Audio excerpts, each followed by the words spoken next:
Welcome to Navilan Tamil lifestyle. நம்ம இன்றைக்கி என்ன பார்க்க போகிறோன்னா ரஸ்மலாய் பார்க்கலாங்க. ரசகுல்லா ரெடி பண்ணலாங்க. அதுக்கு 1/2 லிட்டர் பாலில் ஸ்டவ்வில் வச்சுருக்கேன். அதில் ஒரு லெமனில் 1/2 லெமன் எடுத்து பிழிஞ்சு வச்சுருக்கேன். அது ஈக்குவல் போர்ஷனாக வாட்டர் மிக்ஸ் பண்ணி ஒரு கப்பில் எடுத்து வச்சுருக்கேங்க. பால் நல்லா கொதிச்சிருச்சு. சூடாக இருக்கிற பாலில் இதுக்கு லெமன் ஜூஸை கலந்துடுறேன். பால் நல்லா திரிஞ்சு வரட்டும். ஸ்டவ் ஆன்லேயே தாங்க இருக்குது. இப்போ பாருங்கள், பால் நல்லா திரிஞ்சிருச்சு. ஒரு கப் எடுத்து நான் அதில் கிளாத்து போட்டிருக்கேன். அதில் நம்ம பன்னீரை ஃபில்ட்ரு பண்ணி எடுத்துக்குவோம்.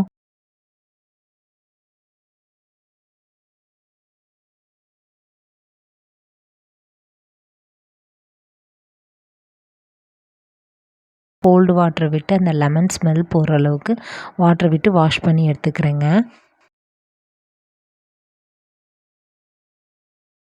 அப்படியே ஒரு ஓரமாக எடுத்து வச்சிடலாங்க. தண்ணி ஃபுல்லாக ட்ரை ஆகட்டும்.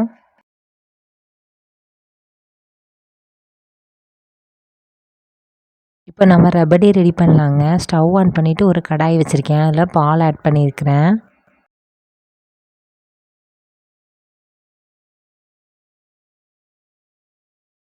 இப்போ பாருங்கள், பால் நல்லா காஞ்சிருச்சு. பால் ஏடெல்லாம் ஒரு ஓரமாக நகர்த்தி விட்டுட்ருக்கேன். இதுலேருந்து ஒரு அரைக்கரண்டி அளவுக்கு பால் எடுத்து குங்குமப்பூ ஒரு கப்பில் எடுத்து வச்சுருக்கேங்க. அதில் ஆட் பண்ணி வச்சுக்கிறேன். பாருங்கள், இதில் குங்குமப்பூ பால் ஆட் பண்ணிக்கிறேன். இப்போ பாருங்கள், பால் நல்லா கொதி வருது. அதே மாதிரி பால் ஏடெல்லாம் ஓரமாக எடுத்து விட்டுக்கலாம். நம்ம திக்னஸ் வேணும்னா பால் பவுட்ரு என்ன ஆட் பண்ணிக்கலாங்க. நான் ஆட் பண்ணல. இதில் ஒரு 1/2 டீஸ்பூன் அளவுக்கு ஏலக்காய் தூள் ஆட் பண்ணி நல்லா மிக்ஸ் பண்ணி விட்டுக்கிறேன். வானலில் ஓரமாக உள்ளதெல்லாம் இந்த மாதிரி எடுத்து விடுங்க. அப்போ தான் ரபடி நல்லா திக்காக வரும்.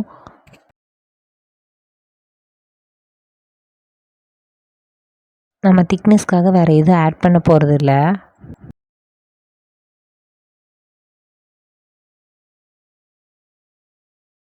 நான் இதில் ஃபுட் கலர் எதுவும் ஆட் பண்ணலைங்க. அதுக்கு பதிலாக ஒரு பிஞ்ச் அளவுக்கு மஞ்சத்தூள் தான் ஆட் பண்ணியிருக்கேன் கலருக்காக. உங்களுக்கு வேணும்னா நீங்கள் ஃபுட் கலர் ஆட் பண்ணிக்கோங்க. நல்லா மிக்ஸ் பண்ணிக்கலாம். பாருங்கள், பால் நல்லா சுண்டி குறைஞ்சிருச்சு. நம்மளோட பாலோட கலரும் மாறிடுச்சு. எல்லோ கலர் வந்துருச்சு. நான் இப்போ சுகர் ஆட் பண்ணிக்கிறேன். ஒரு 2 டீஸ்பூன் அளவுக்கு தான் ஆட் பண்ணிக்கிறேன். அது பால்லேயே ஆல்ரெடி ஸ்வீட்னஸ் இருக்குது. நல்லா மிக்ஸ் பண்ணிக்கலாங்க.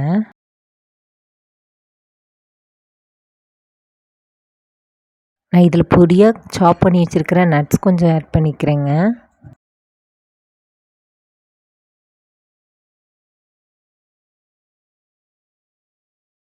இப்போ பாருங்கள், பால் சுண்டி குறைஞ்சி எவ்வளோ திக்காக வந்துருச்சுன்னு.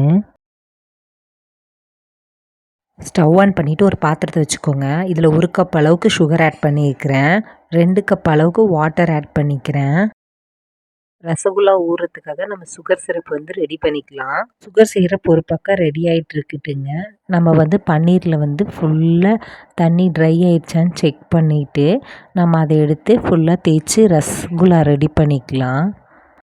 நான் இதில் 1/2 டீஸ்பூன் அளவுக்கு கார்ன்ஃப்ளவர் ஆட் பண்ணியிருக்கிறேன். கார்ன்ஃப்ளவர் ஆட் பண்ணி நல்லா தேய்ச்சி பிசைஞ்சிக்கலாங்க. ரொம்ப சாஃப்டாக வர மாதிரி 10 to 15 மினிட்ஸ் நல்லா தேய்ச்சி பிசைஞ்சு எடுத்துக்கோங்க.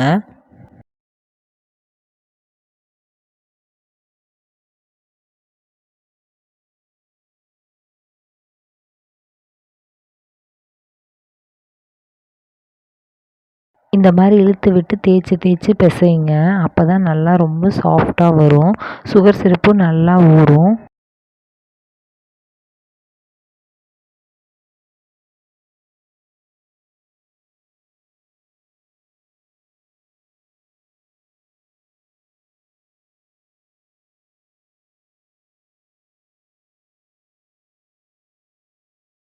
இங்கே பாருங்கள், இது உட்டில் ஒட்டாத மாதிரி எப்படி வந்திருக்குன்னு. நான் ஒரே மாதிரி ஷேப்பாக பண்ணிட்டேன். அதை ஈக்குவல் பீசஸாக டிவைட் பண்ணி வச்சுக்கிறேன். உங்களுக்கு எந்த மாதிரி ஷேப் வேணுமோ அந்த மாதிரி ஷேப் பண்ணிக்கோங்க. நான் இந்த மாதிரி சும்மா தட்டி மட்டும்தான் வச்சுருக்கேன். லேசாக தட்டினா தான் சுகர் சிரப்பில் டிப் பண்ணி எடுத்துட்டு அதுக்கப்புறமா நம்ம ரெபடியில் ஊற வைக்க முடியும். சுகர் சிரப் பாகு கன்சிஸ்டன்சி வர வரைக்கெல்லாம் விடவில்லைங்க. சுகர் மெல்ட் ஆகி ஒரு 5 மினிட்ஸ் ஆனோடனே ஒரு பிசுப்பு தன்மை வந்தோடனேயுமே அதில் வந்து ரசகுல்லாக்கெல்லாம் ஆட் பண்ணிக்கிறேன். இது வந்து 10 to 15 மினிட்ஸ் ஊறிடுச்சுன்னா நல்லா உப்பி பெருசாக வரும். பாருங்கள் நல்லா புஸ்ஸுன்னு வந்துருச்சு. ரசமலாயை சர்வ் பண்ணிக்கலாங்க. ஒரு பிளேட்டில் நான் இந்த மாதிரி ரசகுல்லாக்கெல்லாம் எடுத்து வச்சுருக்கேன். அது மேலே ரபடிஸை விட்டு ஆட் பண்ணிக்கிறேன். உங்களுக்கு வேணும்னா நீங்கள் மேலே நட்ஸ் வேணுன்னா ஆட் பண்ணிக்கலாம். நான் ஆல்ரெடி இதுலேயே நட்ஸ் போட்டதுனால இதில் போடலை. ஃப்ரிட்ஜில் வச்சு சாப்பிட்டிங்கன்னா ரொம்ப சூப்பராக இருக்குங்க. அப்படியே 5 to 6 ஹவர்ஸ் வந்து ஃப்ரிட்ஜில் ஸ்டோர் பண்ணி வச்சுட்டு அப்புறமா எடுத்து சாப்பிட்டிங்கன்னா ரொம்ப சூப்பராக சில்லுன்னு இருக்கும். என் வீடியோ ஃபஸ்ட் டைம் பார்க்குறீங்கன்னா சப்ஸ்கிரைப் பண்ணுங்கள், லைக் பண்ணுங்கள், ஷேர் பண்ணுங்கள், மறக்காமல் கமெண்ட் பண்ணுங்கள். தேங்க்யூ.